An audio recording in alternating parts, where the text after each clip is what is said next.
Hi, good morning. We're going to dig deep this morning. We're going to go into John 11 and pick up on some of the things that we missed when we were looking at the Lazarus story. And I've invited my co-star this morning to help us. Hi, Pam. Hello. Good to see you. So John 11, the death of Lazarus. On Sunday, the way I preached it, we were looking at the powerful words of faith from Martha, and then the amazing words of truth from Jesus on the resurrection and the life, and then the amazing words of life, Lazarus, come forth. But we missed out the whole first section of the story. So I wonder, Pam, if you've got your Bible there, could you read John 11 verses 1 down to 16? I can. I'm pleased you mentioned that because, first of all, thank you for inviting me into digging deeper. You're very welcome. But I read from verse 1, and there's quite a few things to add to this story, I believe. So, Sure. John 11. Now a man named Lazarus was ill. He was from Bethany, the village of Mary and her sister Martha. This Mary, whose brother Lazarus now lay ill, was the same one who poured perfume on the Lord and wiped his feet with her hair. So the sisters sent word to Jesus, "Lord, the one you love is ill." When he heard this, Jesus said, "This illness will not end in death. No, it is for God's glory, so that God's Son may be glorified through it." Now Jesus loved Martha and her sister and Lazarus. So when he heard that Lazarus was ill, he stayed where he was 2 more days. And then he said to his disciples, "Let us go back to Judea." "But Rabbi," they said, "a short while ago the Jews there tried to stone you, and yet you are going back?" Jesus answered, "Are there not 12 hours of daylight? Anyone who walks in the daytime will not stumble, for they see by this world's light. It is when a person walks at night that they stumble, for they have no light." After he had said this, he went on to tell them, "Our friend Lazarus has fallen asleep, but I am going there to wake him up." His disciples replied, "Lord, if he's asleep, he will get better." Jesus had been speaking of his death, but his disciples thought he meant natural sleep. So then he told them plainly, "Lazarus is dead, and for your sake I am glad I was not there, so that you may believe. But let us go to him." Then Thomas, also known as Didymus, said to the rest of the disciples, "Let us also go, that we may die with him." Okay, so typical Thomas reaction, "Let us also go that we may die with him." Well, it's like all for one and one for all, isn't it? Yeah. I thought, first of all, Pam, just to fill in some information, first of all, to say that as far as I can see, Martha is mentioned 3 times in the New Testament, and I think it's important that we identify them. In Luke chapter 10, do you want to just flick there to see it yourself? Luke chapter 10. This is the only time I think that Mary is mentioned outside of John's Gospel, and in 10:38 it says, "As Jesus and his disciples were on their way, they came to a village where a woman named Martha opened her home to him." And the significant thing there, I think, is that Martha is a homeowner. Maybe she's single, maybe she's the elder sister between Martha and Mary, but it's Martha's house, it's not Lazarus's house. Yeah. And it says she had a sister called Mary who sat at the Lord's feet listening to what he said. And then we have this whole thing about Martha being distracted by all the stuff she had to do, and Mary sitting at Jesus' feet, and Jesus says Mary has chosen what's better. So there's that story, And then we come to John 11, which is the Lazarus story. Yes. And then in John chapter 12, the next chapter in verse 1, Jesus arrives at Bethany where Lazarus lived, whom Jesus had raised from the dead, and at a dinner given in Jesus' honour, again Martha is serving, and Mary takes her ointment and anoints his feet. Oh, okay. So we've got the story of Mary and Martha being busy, Mary sitting at his feet. We've got the Lazarus incident, and we've got this last one, Mary anointing. And it all takes place in Bethany. Bethany seemed to be a place where Jesus could relax. And that made me think about things. If Jesus was here today, would he come to our home to relax? How would we feel if he, say after the service, we said we'd like you to come, and he said, well, actually I'm going to Johnny and Alice's. So, would we be pleased, or I don't know. Don't know what you think about that. Well, I think it's okay, we'll come too. It's what I say. Hey Johnny, can we come? It says, so the sisters sent word to Jesus, Lord, the one you love is sick. So there's a real friendship thing going on. Can we just go back though to before then, because 2 points that I wanted to make. He was going into a dangerous situation because a few days before that he'd been stoned, and so he was actually going against what his disciples wanted him to do. The disciples didn't want him. They were a bit freaked to go, because at the end Thomas says, let us also go that we may die with him. They obviously were pretty freaked about what had happened previously. One of the other things that I wanted to bring out is that I can't find where it is now. He says at the beginning, this illness will not end in death. Yes. That verse just 4. said the whole thing, really. This illness will not end in death. To us, it did end in death. Yes. And he was raised again. But what Jesus is talking about is the bigger picture. Yes, and I suppose for every believer, no sickness ends in death. The last enemy to be destroyed is death. Yes, so every sickness, it may result in death, but it won't end in death.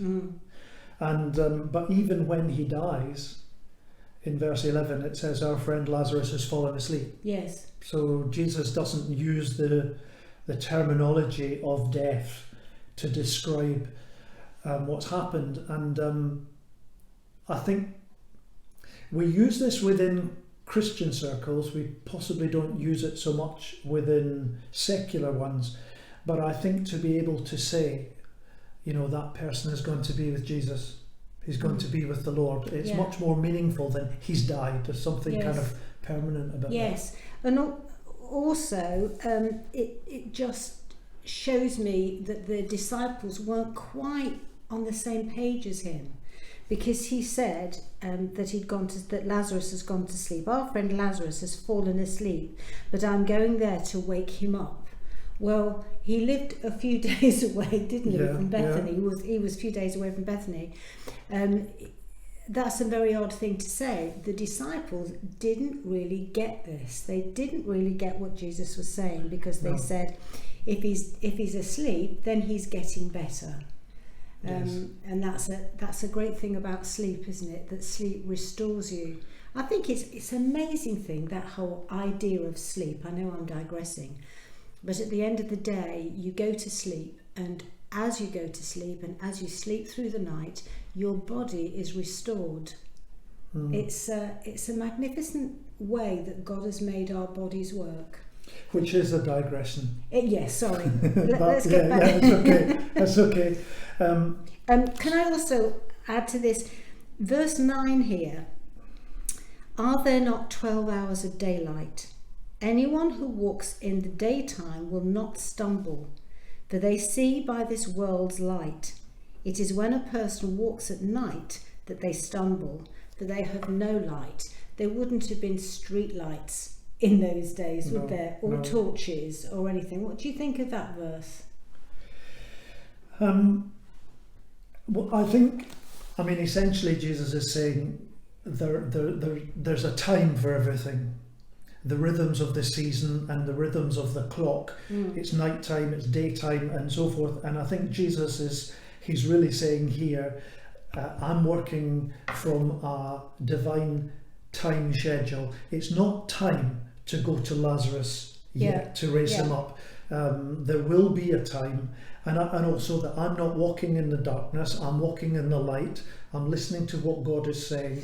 And so he's speaking on a different page from the disciples, which happens very often, and it's not because the disciples are particularly thick. We tend to think of it, they should have understood what Jesus is talking about, but it's not that simple.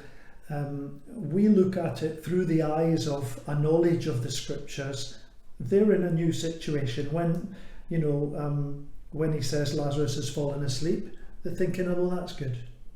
Because you'll get better then. Yeah, every sick person should fall asleep and rest and get your strength back up. And he's actually saying, well, no, actually he's died.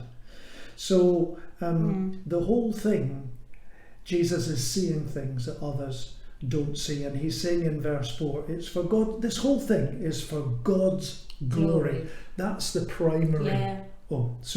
Verse 17, and this is where we got to on Sunday. On his arrival, Jesus found that Lazarus had already been in the tomb for 4 days. So they have travelled from the northern parts down to Judea to Bethany. We're told that Bethany is a 2-hour walk from Jerusalem. So they've come down south, and they arrive there, and many of the Jews, this must have been a tradition, that their friends have come and gathered together to mourn. Yeah. Eastern people seem to be much more transparent in their mourning than British people. We kind of close it up, but there they are mourning. Yeah. And Martha goes out to meet him, but Mary stayed at home. You see, I love this. It was Martha that was busying herself in the kitchen, getting right irritated with her sister Mary, because Mary was doing nothing other than sitting at Jesus' feet. Now, I understand that.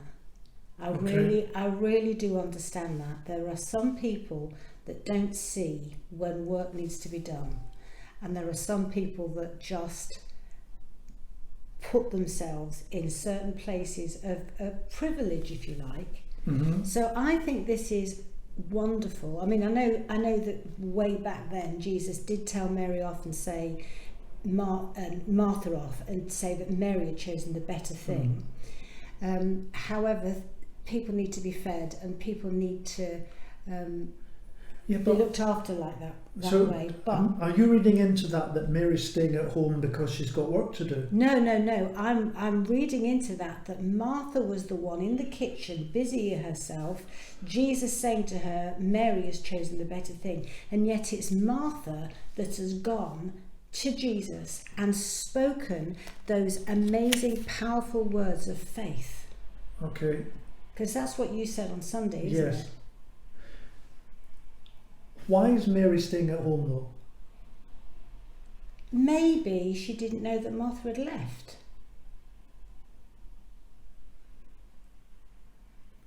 When Martha heard that Jesus was coming, she went out to meet him, but Mary stayed at home.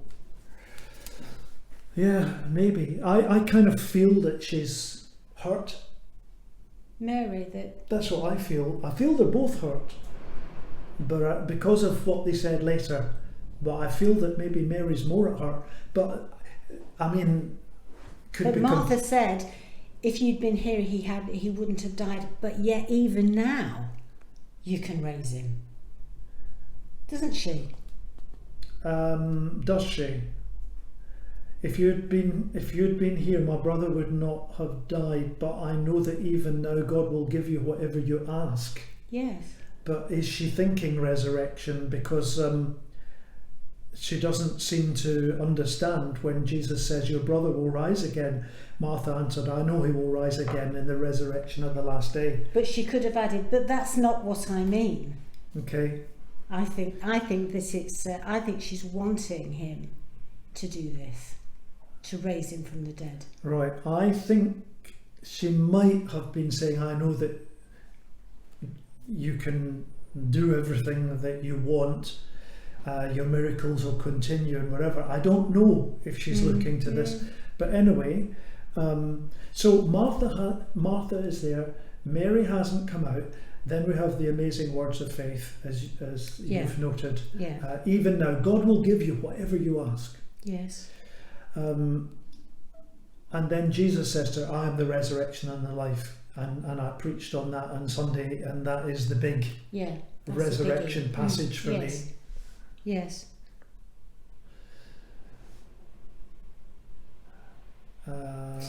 You see that verse 28, after she'd said this, after she'd had this conversation with the Lord, she went back and she called her sister Mary aside. She said, the teacher is here and the teacher is asking for you. That's lovely, isn't it? So I don't think Mary knew that Jesus was there. Am I reading too much into it? No. I'm in the scene, you see. No, I'm not disagreeing. I'm just... There's I think Martha, the whole Mary thing about these stories Cam. is you can... there are things going on behind the scenes, and when you are some preachers, they just read into it as though they know what's behind the scenes, and you don't know what's behind the scenes. No, you don't know. So No. is he saying... is Martha saying, the teacher's here, didn't you know? Or she's saying, the teacher is here, yeah, I know, and he's asking for you. Yeah. Where's Mary? Oh, I'll get her. Again, you see, I love that. I love that Jesus is asking for Mary. Okay. You know, because he loved them. He loved Martha, Mary, and Lazarus. They were his dear friends. Yes. And he asked for. I thought and that Mary, was when she hears this, she gets up quickly. Yes. And she went to him. Yes. Remember, of course, that he hasn't even entered the village. He's not got there yet. They're scurrying So around, aren't they? perhaps it's not so much Mary's reticence. Perhaps it was Martha's enthusiasm that got her there first. Yes. Or it could even have been circumstantial, that Mary was outside the village for some purpose or whatever. Anyway, Mary goes to meet him. When Mary reached the place where Jesus was and saw him, she fell at his feet. Now that's something that Martha didn't do, or that we're not told about, and said exactly the same words as Martha. Lord, if you'd been here, my brother would not have died. What's the emotion behind that?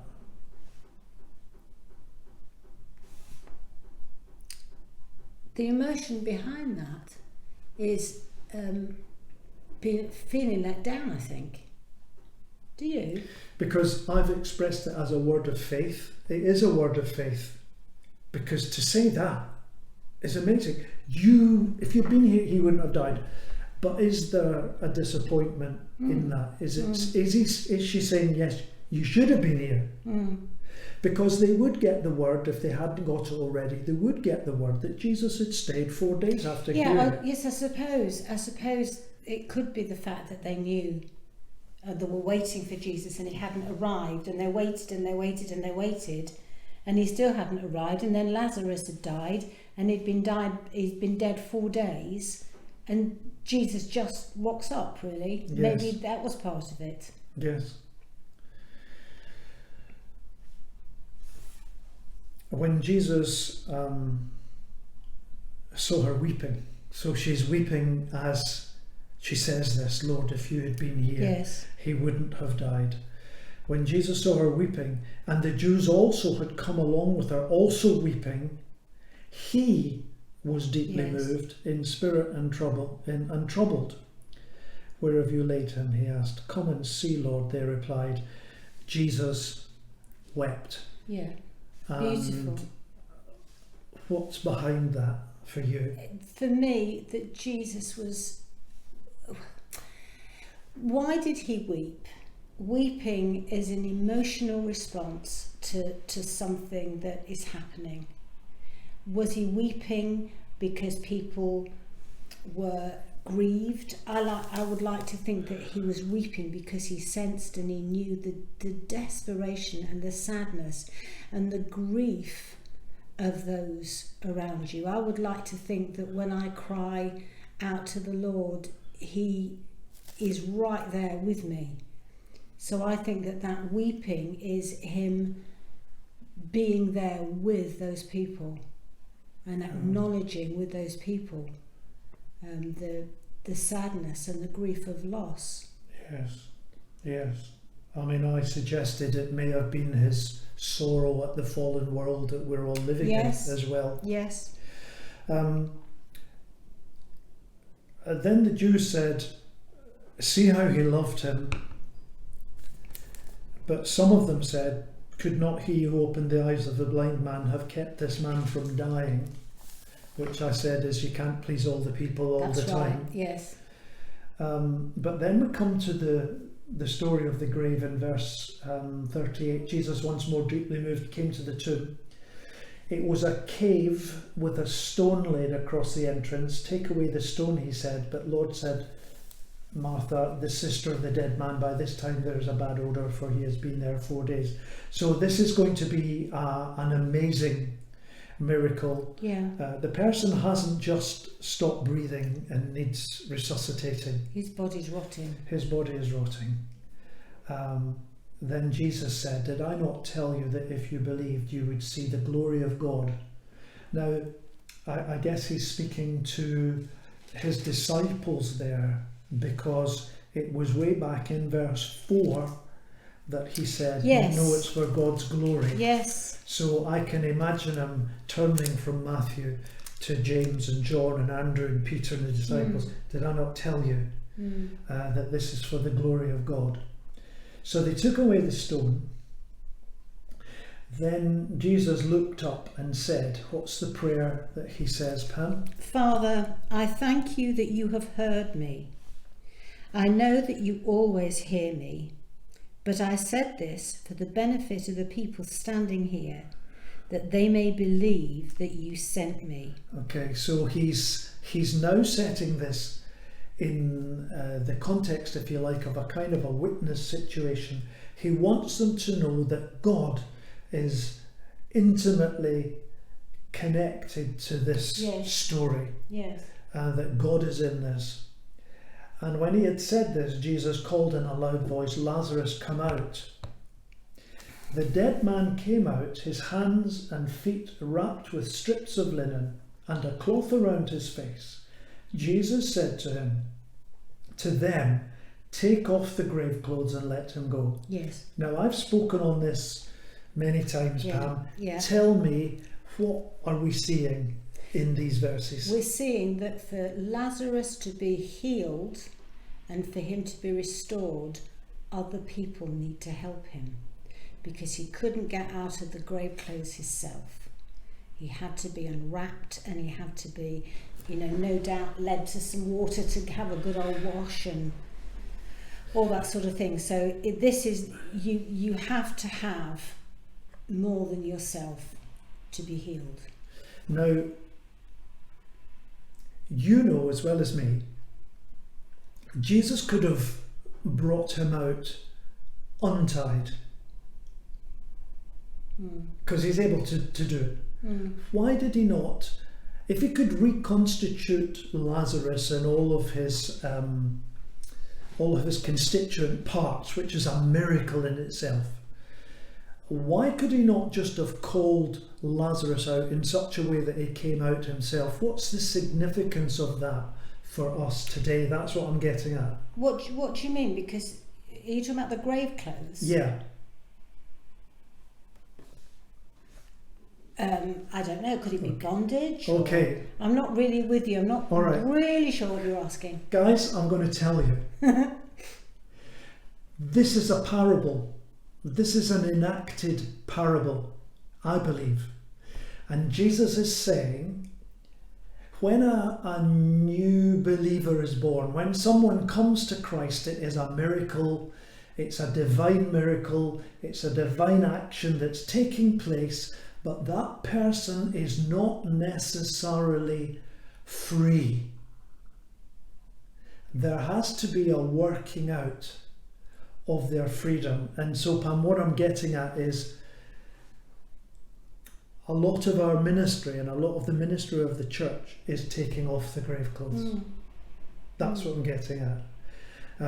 So Jesus says to them, to who? To the disciples, to Mary, to Martha, to those looking on, you guys set him free. Yeah. And that's kind of like the ministry of the church, that we see people coming to Christ, and some of them are still addicts.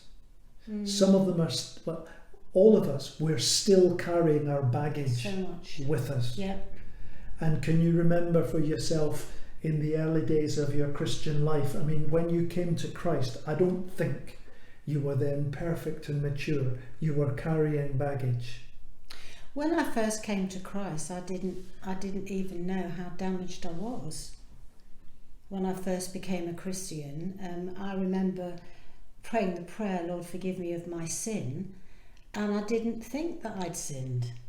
I didn't really understand that whole concept. I'd never thought of myself as a sinner, but I did believe that Jesus is who he said he was, and I'd had this amazing experience of the Lord, but I just didn't realise how much I'd sinned, nor did I realise how damaged I had been through my life. And one of the very first things that happened to me was that I went through a whole healing on rejection from my childhood. And did you do that on your own? No, I used to cry and somebody said, you need to go and have some prayer ministry. And so I contacted somebody that I knew who knew somebody else, and I went on a regular basis for prayer ministry, and it was liberating. And that happened all the way through my Christian life, because there are some things where you need help to be set free. So there you have it. There's a perfect example. Loosen and let him go. And it's our privilege as believers to be able to help take the grave clothes off it. Yes. It's for freedom that Christ has set us free. So that's just some of the thoughts, guys, from this passage. And when we Zoom connect, hopefully we'll be able to discuss some of this stuff at some stage. Yeah, okay. God bless you. God bless you. Bye-bye. See you soon.